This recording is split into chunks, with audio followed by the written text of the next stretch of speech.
Hey guys, Yips here, coming out with another video, and this one is going to be Mythic Goroth. Now, Mythic Goroth is not a particularly difficult boss fight, but he's an excellent one to talk about how to play single target on, simply because you have to manage your reap, you have to manage shard count, you have to manage so many things, and I think it's a great boss for me just to highlight how to play on single target, because it's a very difficult thing to do when you don't have reap, or you're generating it at weird times, or you don't have shards, and I want to talk about my thought process as I'm going through this boss. So I tend to think of bosses having three phases. They have Bloodlust Opener, they have the mid game, and then they have Execute. You're really focused on maximizing your DPS in the opener and the Execute. The mid game is where you just kind of sustain your damage. You're not really too worried about using a lot of your reap or a lot of your shards. You're just maintaining until Execute. So you're just building up resources for when you're doing extra damage with your Execute ring. So let's get into it. So in the opener on this boss fight, you'll see me going to a low shard count. That makes sense, where during Bloodlust, I'm going to be using as much reap, as much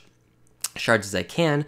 Because we're in Bloodlust, it's important to note I won't go to 0 shards because I do want to maintain Contagion on the buff with Unstable Affliction, but you'll see me being a lot more greedy. I'll sometimes cast 3, even if I'm at 2 shards. Sometimes I'll just cast 2 if I'm at 2 shards, but I'm being a little bit more greedy than normal, and it's okay to go a little bit more greedy than normal during Bloodlust because you have that 30% haste buff active. So you see there I cast 3 UAs in my opener, refresh my dots, cast a few more UAs, getting the maximum benefit out of my soul harvest on my unstable afflictions and keeping that drain up.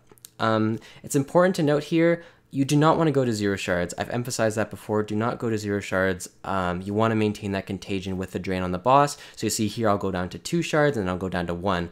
Now Bloodless is ending. So that was my opener. I casted a bunch of UAs, I drained, I used my reap. Now I'm out of resources. I have no more shards, I have no more reap, and this is how it should kind of feel after Bloodlust. You should feel like you have no more resources to use because you've used them all during Bloodlust. Sometimes you can get very lucky, of course, and have those resources, but most of the time, if all goes naturally, you won't. So what I'm going to do now is focus on my mid game. I'm going to be generating shards and generating reap and preparing for Execute. So you see, I'm not casting 2 UAs, I'm just casting 1. I don't have reap. It doesn't make sense for me to cast 2 UAs. It makes sense for me to generate more soul shards for when I have reap. Like right now, I had 5 stacks when I got up to 5 shards. It makes sense for me to cast more UAs now because I have that reap active and because I have a huge shard bank built up.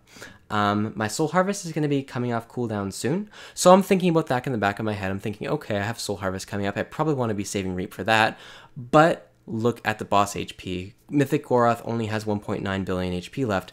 I know the boss. I'm not going to get 2 more soul harvests in. I know he's going to die before that happens. So do not use your soul harvest when it comes off cooldown. What you actually want to do is save it for when the boss gets around 500 million and then use it to get the maximum benefit out of your Execute ring. So you see here, as comparison to my opener, I'm maintaining my shard count. I'm not going below 3 shards, I'm not going below 2 shards, and the reason being is I need to save those resources for when the boss gets into Execute. You do not want to go into Execute of the boss and not have a bunch of UAs stored up, not have some reap stored up, because you're just going to be doing ineffective damage. So now the mid game's kind of over, we're moving to where the boss, I'm starting to deal extra damage from my Execute ring, and I have 5 shards. I have 5 reap saved up right now. I'm ready to move into that Execute phase, so when the boss gets a little bit lower, maybe 700 million, something like that, that's when I'm going to be using my reap. That's when I'm going to be using my soul harvest, and see how I have so many shards available. You want to have the situation happen every single time, and you can control this. You can control when the boss goes under 1 million HP that you have reap ready, that you have soul harvest ready, that you have shards ready, and you're never going to have a bad Execute phase. So really important to note my gameplay there during the mid game. I never ran out of shards. I used my reap wisely. I made sure I saved some going into Execute phase. If you have a lot of reap, that's okay. You can use it. If you're not RNGing so hard, make sure you save it. And then once the boss gets low enough and you feel like it'll die during your soul harvest, pop that soul harvest, go down to 0 shards. This is where you want to be using all your soul harvest shards. You'll see now I'm down to 0 because I'm just spamming my UAs because the boss is going to die.